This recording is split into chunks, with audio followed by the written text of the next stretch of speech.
Hello दोस्तों, मेरा नाम है अमित कुमार और आप सभी का स्वागत है आपके अपने यूट्यूब चैनल सक्सेस पाठशाला विद अमित पर।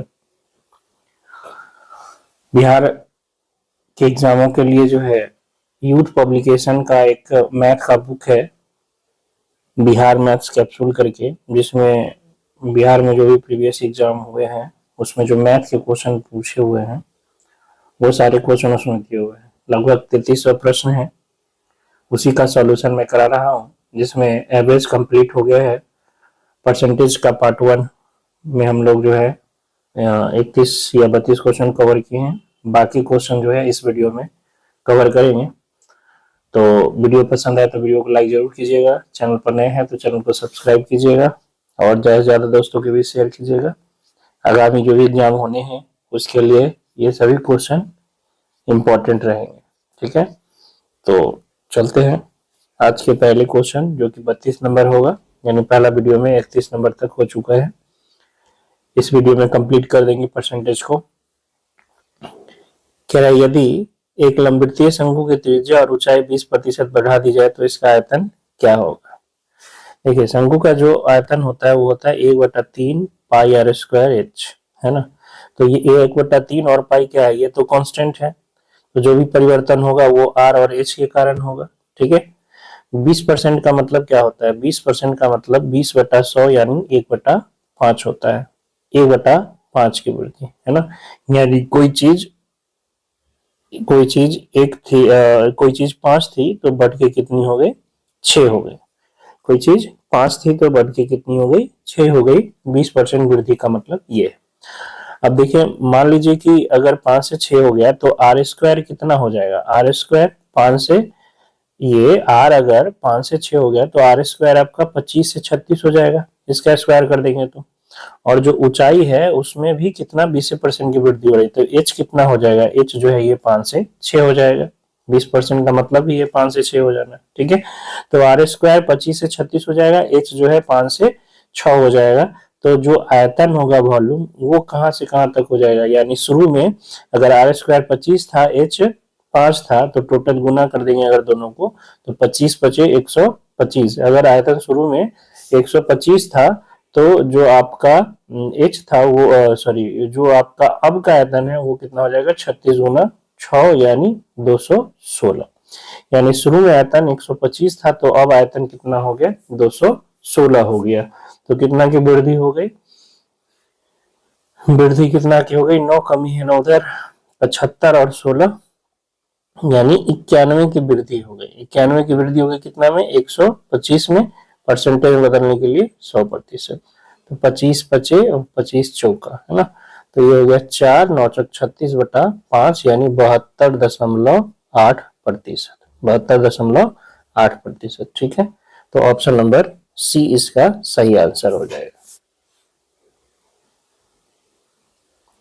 यदि ए का 80%, बी का 50% और बी बराबर ए का x% हो तो x का मान, ए का 80% जो है वो बराबर है किसके, बी का 50% का।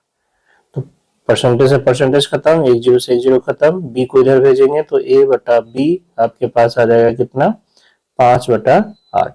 5/8 कह रहा है बी जो है ए का x% है, तो बी कितना है, 8, बी 8, ए यानी कितना का, 5 का, 5 का कितना प्रतिशत है, तो प्रतिशत बदलने के लिए 100%। 5 से ये 20 बार में यानी 160%। यानी बी जो है, बी जो कि कितना है 8, वो ए का यानी किसका, 5 का, ये बी है ये ए है, तो बी जो है वो ए का कितना प्रतिशत है, 160% है।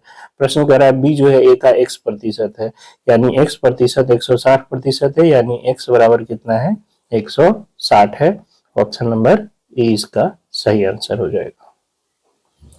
यदि वृत्त की त्रिज्या 40% बढ़ा दी जाए तो इसका क्षेत्रफल कितना बढ़ जाएगा।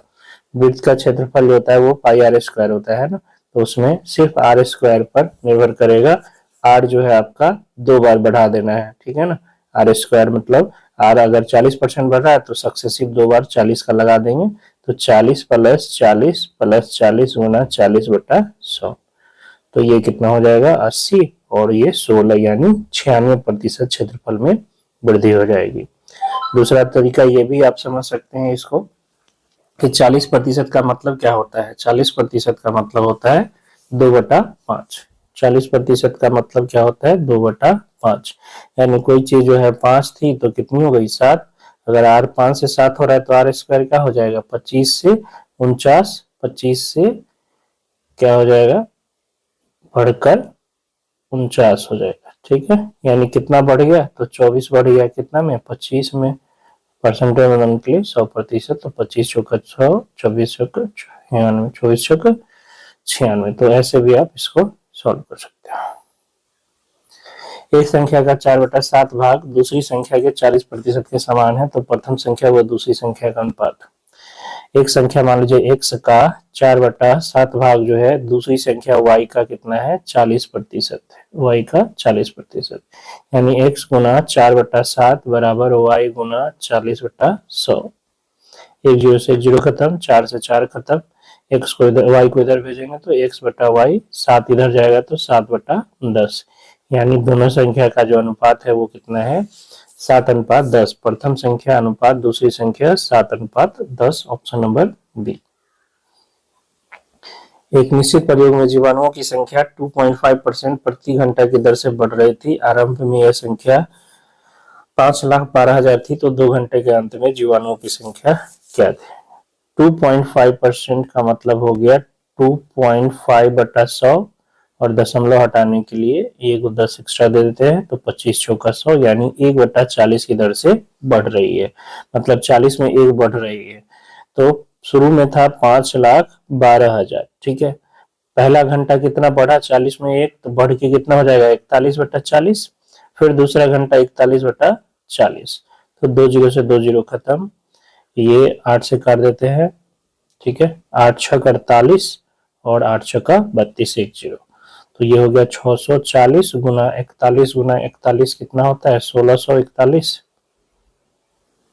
1681 ना, 1681। ठीक है, तो गुना कर लेते हैं 1681 गुना 64।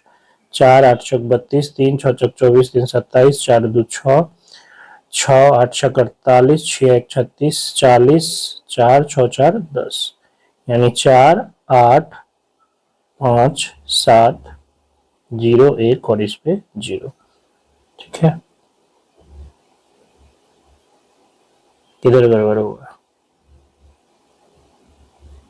640, 8 छक 32, अच्छा सॉरी 16 था ना, ये 4 छक 16 से कटेगा ना, 4 गुना 4 16, तो 16 3 48 और 16 दूना 32, 320 हो जाएगा। तो उसी का आधा कर देते हैं, गड़बड़ हो गया। 320 गुना 1681, यानी 1681 गुना 32, 2 8 दूना 16, 6 दूना 12, 1 13 और 2 1 3, ये हो गया 3 8 3 24, 18 2 20, 3 2 5, 2 9 7 3 5 और यहाँ पे 0। यानी 53 79 20, 53 79 20 इसका सही आंसर क्या हो जाएगा ऑप्शन नंबर ए। ठीक है, एक मशीन के मूल्य में प्रति वर्ष 20% की दर से ह्रास होता है। इसे 2 वर्ष पूर्व खरीदा गया था। यदि इसकी वर्तमान कीमत 40,000 हो तो यह कितने में खरीदी गई थी। 20% की दर से ह्रास होता है। 20% मतलब क्या 1/5, यानी 5 में 1 की कमी। मान लीजिए शुरू में 1 से रहा होगा तो 1/5 की कमी तो बचेगा कितना 4/5 पहला साल, फिर दूसरा साल इसका 4/5। ये हो गया अब का कीमत, और अब का कीमत दिया हुआ है कितना 40,000। तो ये कट जाएगा 4 से 10,000 बार में और ये फिर 4 से 2,500 बार में। ठीक है, 2,500 बार में। तो x बराबर हो गया 2,500 गुना 25, 25 गुना 25 625 पे 2 शून्य, यानी 62,500। ऑप्शन नंबर ई इसका सही आंसर हो जाएगा। एक मात्रा x y से 25% अधिक है तो y x से कितना कम होगा। x जो है y से 25% अधिक है, यानी एक y 100 है तो x 125 है। तो कह रहा है ये इसे कितना कम है, 25 कम है, कितना में, 125 में, गुना 100, 25 से 5 बार में, 5 से 20 बार में, तो कितना हो जाएगा, 20%। Option number A.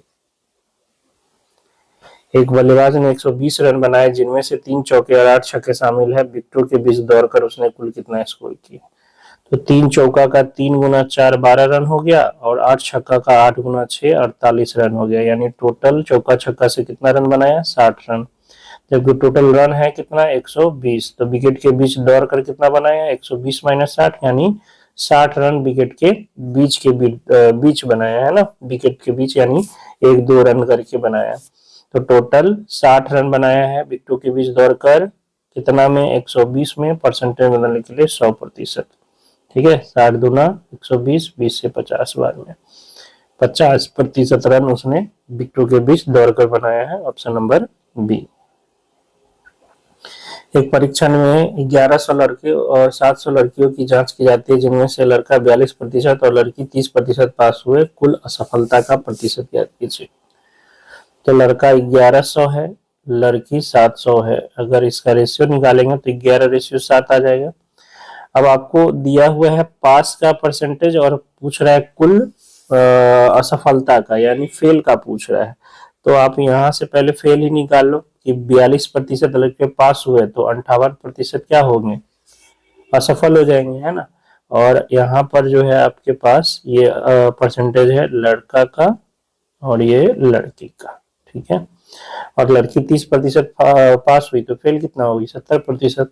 आपसे ओवरऑल 18 का पूछ रहा है। ठीक है, तो अभी एवरेज में आपको जो है डेविएशन का तरीका बताए कि मान लीजिए अगर सबका 58 ही होता, सबका कितना होता, 58, लेकिन ऐसा है नहीं। लड़की में प्रत्येक का कितना ज्यादा है, 12 ज्यादा है। और ऐसे कितनी लड़कियां हैं, 7 लड़कियां हैं, तो 7 में कितना ज्यादा हो जाएगा, 7 गुना 12, और ये सबको बांट देंगे, यानी 18 को बांट देंगे तो बटा में 18। तो 2 से कट जाएगा ये, 6 से ये 2 बार में, 6 से ये 3 बार में, यानी 58 प्लस 14/3, यानी 58 प्लस 14/3, तो 3 चौका 12, 4.2/3, तो 58 प्लस 4 कितना हो जाएगा, 62.2/3%। यानी ओवरऑल जो असफलता का प्रतिशत है वो कितना है, 62.2/3। ठीक है, ऑप्शन नंबर ए इसका सही आंसर है।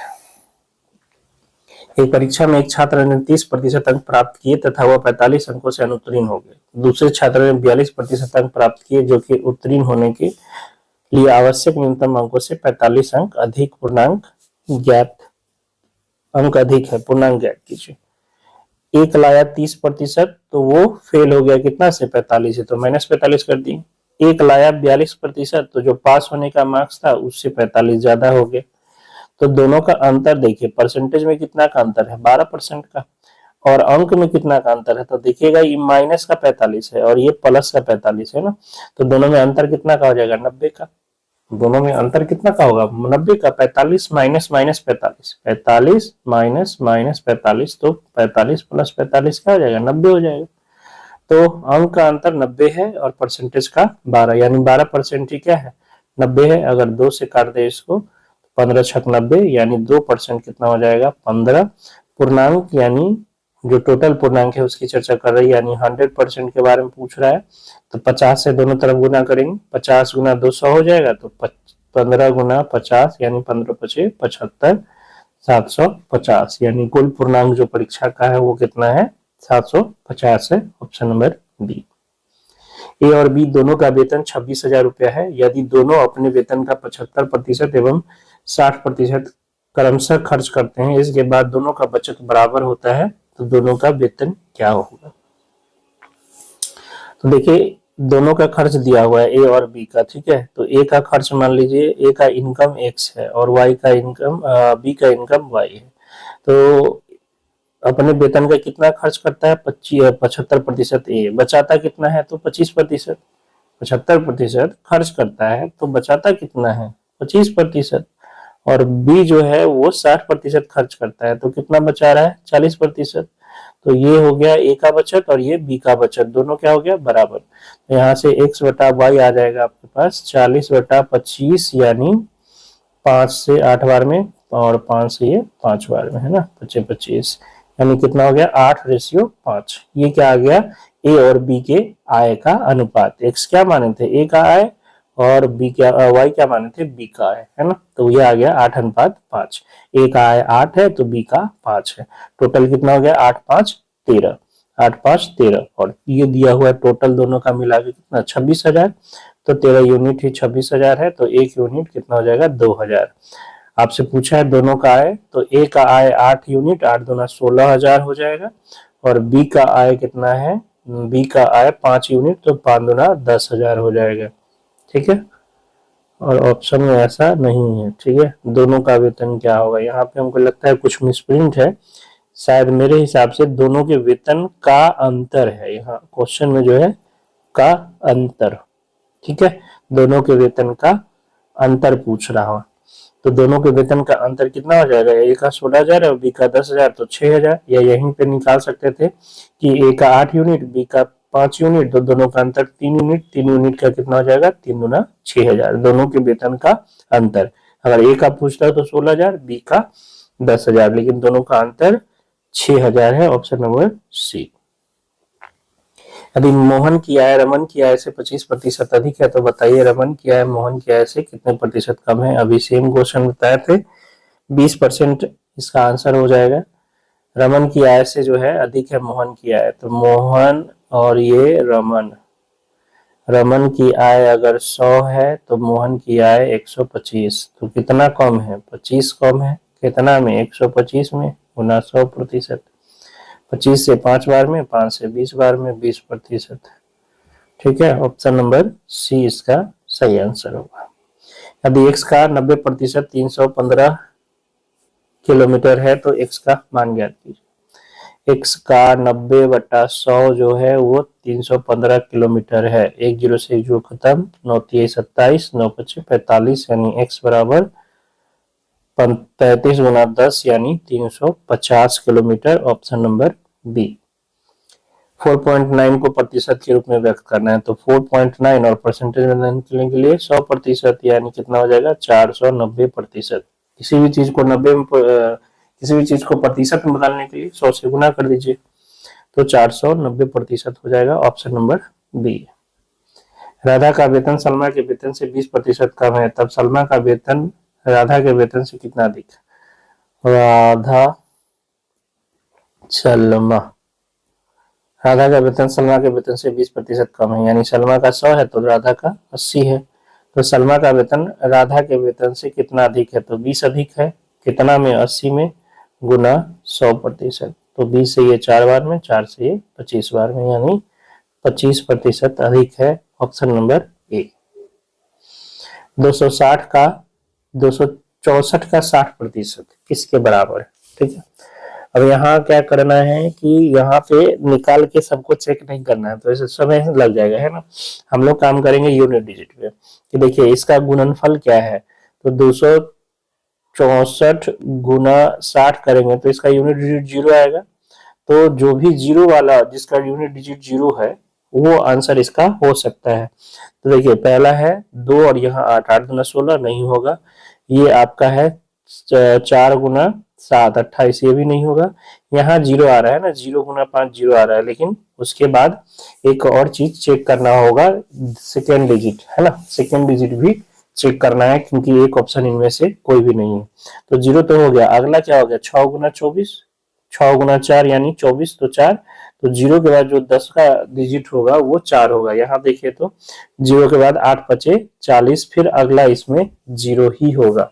बात आ रही समझ में। 180 गुना 55 करेंगे तो 0 तो आएगा ही, फिर अगला 5 से करेंगे तो 8 5 क्या हो जाएगा 40 हो जाएगा, यानी 0 ही आएगा। ठीक है, अगला भी क्या आ जाएगा 0 ही आ जाएगा। तो ऐसे केस में ये भी इसका आंसर नहीं हो सकता, तो इनमें से कोई नहीं इसका सही आंसर है। ऐसे चेक कर सकते हैं।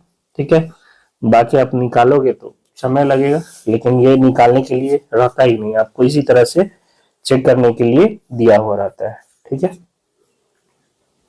अच्छा, ऐसा करते क्यों? जैसे 264 का अगर हम 60% निकालेंगे तो ये एक जीरो से एक जीरो काटेंगे, 6 गुना 4, ये 6 चौक 24 और 6 36 और 2 38, 3 6 दूना 12 और 3 15/10। तो जब करेंगे तो ये 158.4 आएगा, यानी दशमलव के बाद ये 4 आया ना, दशमलव के बाद क्या आएगा 4। अब यहाँ देखिएगा, ये जब गुना करेंगे तो बटा में 100 आएगा, यानी दशमलव के बाद कितने अंक आएंगे? 2 अंक आएंगे, दशमलव के बाद 2। यहाँ भी 100 नहीं कटेगा तो दशमलव के बाद 2 अंक, तो ये दोनों तो हो ही नहीं सकता है। या 180 का जब 55% करेंगे तो एक जीरो से एक जीरो तो कटेगा, 5 से ये जो है आपका 11 बार में, और 5 से ये 2 बार में, 2 से ये 9 बार में, तो 11×9 = 99 आ जाएगा। तो यहाँ ये पूरा नीचे वाला भी कट जाएगा, तो दशमलव में आने की संभावना ही नहीं।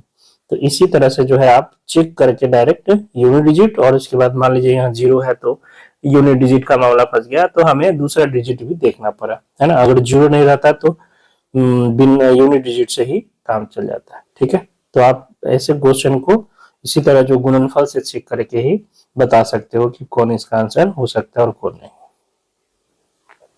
एक व्यक्ति की मासिक आय 18,000 रुपए है, यदि उसके वेतन में 30% की वृद्धि होती है तो उसकी मासिक आय क्या है?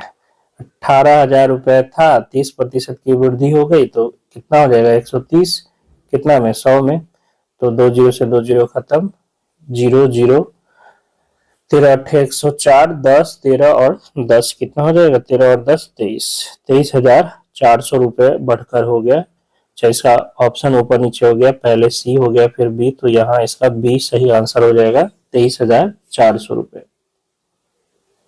एक विद्यालय में 38% विद्यार्थी बालिकाएं हैं, यदि विद्यालय में बालकों की संख्या 1023 है तब विद्यालय में कुल छात्रों की संख्या, विद्यार्थी में बालिकाएं जो है 62% है, तो बालक कितने हैं? बालक हो जाएंगे 62%, और इसका वैल्यू दे रखा है कितना? बालक की संख्या 1023, तो 62% जो है वो 1023 है, तो ये आपका 31 से कटना चाहिए, 2 से 31 बार में, 31 से 2 बार में, और ये 31 तिहाई 93, और इधर हो गया 9, 31 तिहाई 93, यानी 2% आपका जो है 33 है।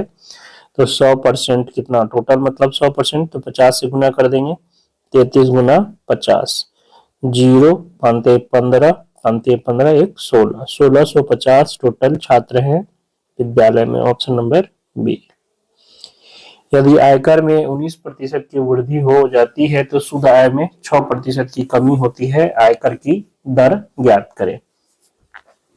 बहुत ही शानदार क्वेश्चन है, और शायद ही कोई ऐसा एग्जाम होगा जिसमें ये क्वेश्चन नहीं आया हो, किसी न किसी एग्जाम में किसी न किसी साल ये क्वेश्चन देखने को मिलता है, ठीक है। तो यहाँ समझना है कि आयकर में जो है 19% की वृद्धि हुई तो शुद्ध आय जो है वो 6% की कमी हो जाती है, तो आयकर की दर ज्ञात करिए। सबसे पहले तो ये समझिए कि आपका जो शुद्ध आय है, शुद्ध आय वो निकलता कैसे है। तो आय में से आप क्या कर लेते हो? आयकर घटा लेते हो, आय में से आयकर यानी इनकम टैक्स घटा लेते हो, तो आपके पास नेट आय आता है, ठीक है। नेट आय जो है, आय में से आयकर यानी आईटी घटा लेते हो तो आपके पास शुद्ध आय मिलता है। मान लीजिए कि आपका आय जो है, आपका आय 100 रुपया था, ठीक है, और जो इनकम टैक्स है, इनकम टैक्स आप जो है इनकम टैक्स वो भर रहे हो 10 रुपया, ठीक है। इनकम टैक्स क्या भर रहे हो? 10 रुपया। तो जो आपका नेट आय होगा, जो शुद्ध आय होगा, शुद्ध आय वो कितना हो जाएगा? 90 हो जाएगा। मान लीजिए कि इनकम टैक्स बढ़ के हो गया 15 रुपए, यानी 5 रुपया की वृद्धि हो गई इनकम टैक्स में, ठीक है। 5 रुपया की वृद्धि हो गई इनकम टैक्स में, तो जो आपका शुद्ध आय है वो कितना हो जाएगा? 5 रुपया कम जाएगा। वो कितना होगा? 5 रुपया कम जाएगा। कहने का मतलब इनकम टैक्स में जितना वृद्धि होगा रुपए का, उतना ही कमी शुद्ध आय में हो जाएगा, उतना ही कमी क्या हो जाएगा? शुद्ध आय में होगा। कहने का मतलब इनकम टैक्स की वृद्धि बराबर शुद्ध आय में कमी। जो इनकम टैक्स में वृद्धि होगा वो शुद्ध आय में कमी के क्या होगा? बराबर होगा। इसी कॉन्सेप्ट को आपको ध्यान में रखना है, ठीक है। तो देखिए यहाँ पर आयकर में कितना की वृद्धि? 19%, तो आयकर में 19% की वृद्धि, यानी आईटी का 19% जो होगा, आईटी का 19% जो होगा, अभी क्या बताया, आयकर में वृद्धि बराबर शुद्ध आय में कमी। तो शुद्ध आय में कितना परसेंट की कमी हो रही है, 6% की, तो ये किसके बराबर हो जाएगी, शुद्ध आय यानी नेट इनकम का 6% के बराबर हो जाएगा। यहाँ से आईटी बटा इधर एनआई को भेज दे, नेट इनकम, तो बराबर 6/19, परसेंटेज से परसेंटेज खत्म हो जाएगा। कहने का मतलब अगर आयकर 6 है तो शुद्ध आय कितना है, शुद्ध आय 19 है। तो बताइए आयकर 6 है, शुद्ध आय 19 है, तो आपका आय कितना रहा होगा, आय कितना रहा होगा, तो आय आपका 19 आपका नेट आय है, नेट आय मतलब आयकर घटाकर, और आयकर कितना है 6, तो आय आपका रहा होगा कितना 25, जो इनकम आपका टैक्स से पहले रहा होगा वो कितना रहा होगा 25 रहा होगा, तो 25 आय हो गया, ठीक है, और आपका नेट आय 19 और आईटी 6। आपसे पूछ रहा है आयकर की दर, तो आयकर कितना है 6 है, यानी आईटी कितना है 6 है, टोटल कितना में, तो टोटल जो इनकम टैक्स लगता है वो टोटल इनकम पर लगता है, टोटल आय पर, तो टोटल आय आपका कितना है 25 है, और परसेंटेज में बदलने के लिए 100%, तो 25 चौका 100 यानी 6×24% जो है आपका आयकर है, ठीक है। तो ये समझाने के लिए है, आगे से अब आएगा, ध्यान में रखना है कि जो आयकर में परसेंटेज वृद्धि होगी, जो आयकर का वृद्धि होगा, परसेंटेज नहीं, जो आयकर में वृद्धि होगी वो शुद्ध आय की कमी के बराबर होगा, ठीक है। तो इसका आंसर क्या हो जाएगा, ऑप्शन नंबर सी। एक विद्यार्थी को परीक्षा में उत्तीर्ण होने के लिए 40% अंक चाहिए, ठीक है। विद्यार्थी के 40 अंक आए और वह 20 अंकों से अनुत्तीर्ण हो गया, तो 40 अंक आया और 20 से अनुत्तीर्ण हो गया, मतलब उसको चाहिए था कितना, 40 और 20 60 अंक चाहिए था, 40 लाया और 20 से फेल हो गया, मतलब पास होने के लिए कितना चाहिए था 40 अंक, अब परसेंटेज में 40%, 60 अंक चाहिए था और परसेंटेज में 40% चाहिए, यानी 40% जो है वो किसके बराबर है, 60 के बराबर है। तो यहाँ से 100 का निकालना है, 4 से काट लेते हैं तो 10% बराबर 4 से ये 15 बार में, तो 100% एक 0 चिपका देंगे तो 150 हो जाएगा, यानी जो कुल अंक है वो कितना है 150। यहाँ भी ऑप्शन ऊपर नीचे हो गया है, इसका ऑप्शन सी सही आंसर हो जाएगा 150। 52 नंबर, यदि स्कूल में 75% छात्र लड़के हैं और लड़कियां की संख्या 420 है तो लड़कों की संख्या, 75% छात्र लड़के हैं तो लड़की कितनी है 25%, और यही दे रखा है कितना 420। आपसे पूछ रहा है कितने लड़कों की संख्या क्या है, तो 75%, तो तिगुना कर देते हैं इसका, 25% का तिगुना, तो इधर भी तिगुना करना पड़ेगा, 420 गुना 3, यानी 75% का वैल्यू 0 6 और 4 12, 1260, यानी लड़कों की संख्या कितनी है 1260 है, ऑप्शन नंबर सी इसका सही आंसर होगा। यदि एक आयत की लंबाई में 10% बढ़ जाती है तो क्षेत्रफल समान बनाए रखने के लिए चौड़ाई में कितने प्रतिशत की कमी करनी होगी। लंबाई 10% बढ़ा रहे हैं और हम चाह रहे हैं कि चौड़ाई इसका कम कर दे ताकि क्षेत्रफल में कोई परिवर्तन ना हो, तो 10% बढ़ा, मान लीजिए कि चौड़ाई हम x% घटा दिए, तो -x और -10 गुना x/100, यही रिजल्टेंट परिवर्तन होता है। किसी भी आयत की लंबाई और चौड़ाई में अगर a और b प्रतिशत की वृद्धि हो जाए तो टोटल वृद्धि क्षेत्रफल में a + b into a b/100 हो जाता है, इसी में वो कमी हो जाएगा तो माइनस हो जाएगा, ठीक है। ये हो गया आपका नेट परिवर्तन, और ये परिवर्तन हम क्या चाहते हैं समान बनाए रखना, यानी जितना क्षेत्रफल पहले था वो अभी भी रहे, यानी नेट परिवर्तन हमें क्या चाहिए 0 चाहिए, ठीक है। तो यहाँ से 1 0 से 1 0 खत्म, 10 -x बराबर 0, तो यहाँ से -10x और -x, यानी कितना हो जाएगा -11x/10 बराबर 0, यानी 11x बराबर 10 गुना 10 100 हो जाएगा, यानी x बराबर 100/11, 11 नाम 99, 0 11 नाम 99, यानी लगभग 9.09%, ऑप्शन नंबर सी इसका सही आंसर हो जाएगा। एक वृत्त की त्रिज्या में 20% की वृद्धि होती है तो परिधि में कितने प्रतिशत की वृद्धि होगी। परिधि क्या आता है 2πr, 2πr, 2π तो क्या है कांस्टेंट, तो जितना r बढ़ेगा उतना परिधि बढ़ेगी, क्योंकि इसमें कोई दूसरा फैक्टर है नहीं है, जो परिधि है वो किस पर निर्भर कर रही है, डायरेक्टली त्रिज्या पर निर्भर कर रही है। तो अगर त्रिज्या 20% बढ़ा तो परिधि भी 20% ही बढ़ेगी। Option number A. खाद्य तेल की कीमत में 25% की वृद्धि हो गई। एक परिवार खाद्य तेल की खपत में कितनी कमी करे कि उसका कुल खर्च पहले जितना ही रहे। पहले 100 रुपया दाम था तो अब बढ़ के कितना हो गया 125। हम चाह रहे हैं कि हम पैसा न बढ़ाए, मतलब हम 100 रुपया का सामान खरीदे तो हमें कम सामान खरीदना पड़ेगा, यानी अपने खर्च में कमी करनी, अपने जो है खपत में कमी करनी पड़ेगी। तो कितना का कम तेल लेंगे हम लोग, 100 का तेल 125 का हो गया तो हमें 100 का ही चाहिए, यानी 25 रुपया का तेल कम लेंगे। कितना में कम लेंगे, 125 में परसेंटेज में बदलने के लिए 100%। 25 से 5 बार में, ये 20 बार में, यानी हमें अपना खपत 20% क्या करना होगा, कम करना होगा। हमें अपना खपत 20% कम करना होगा। Option number C. एक नगर की जनसंख्या का 96% जो है वो 23,040 है, तो उस नगर की कुल जनसंख्या, नगर की जनसंख्या का 96% आपको दे रखा है 23,040। ठीक है, तो हमें इसका 100% निकालना है। काटम कुटिम किया जाए, कितना से काटा जाए, 4 से काट देते हैं, 24 चक 96 या 24 8 से ही काटते हैं। 16, इसको 8 से काटा जाए या 12 से काटा जाए, 12 8 96 तो ना 12 से काटते, ठीक है। 8 से 12 से 12 बार में 12 8 96, और ये 12 कम 12, 12 नमा 108, और ये 2 12 कम 12, 12 सत्ते 84। गड़बड़ हो गया, 1 मिनट। ये 12 से 8 बार में काट देते हैं, 12 8 96,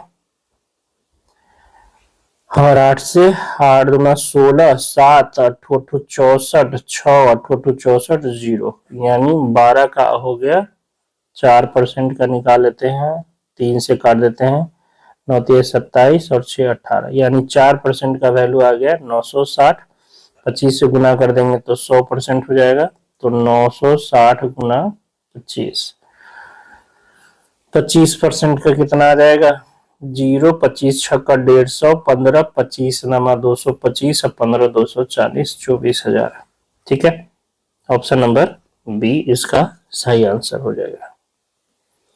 किसी परीक्षा को उत्तीर्ण करने के लिए न्यूनतम 33% अंक चाहिए। एक विद्यार्थी को 210 अंक मिले और वो 21 अंकों से अनुत्तीर्ण हो गया, तो उत्तीर्ण होने के लिए कितना चाहिए अंक, 210 प्लस 21, यानी उत्तीर्ण होने के लिए कितना हो जाएगा 231 अंक चाहिए, जबकि परसेंटेज में कितना है वो 33% के बराबर है। यानी परसेंटेज में उत्तीर्ण होने के लिए 33% चाहिए और अंक में 231, तो 33% 231 के बराबर कितना से कट जाएगा, ये 8 से, 8 3 24, नहीं 3 से काट देते 11 से कट जाएगा ना, 3% बराबर हो जाएगा आपका 11 एक कम 11 दूना 22, और ये 7 से टोटल 7 बार में कट ही जाएगा ना, 7 बार में 21 33 7 7 21 और 7 21 और 2 23, यानी 1% जो है 7 है, तो 100% कितना हो जाएगा 700 हो जाएगा।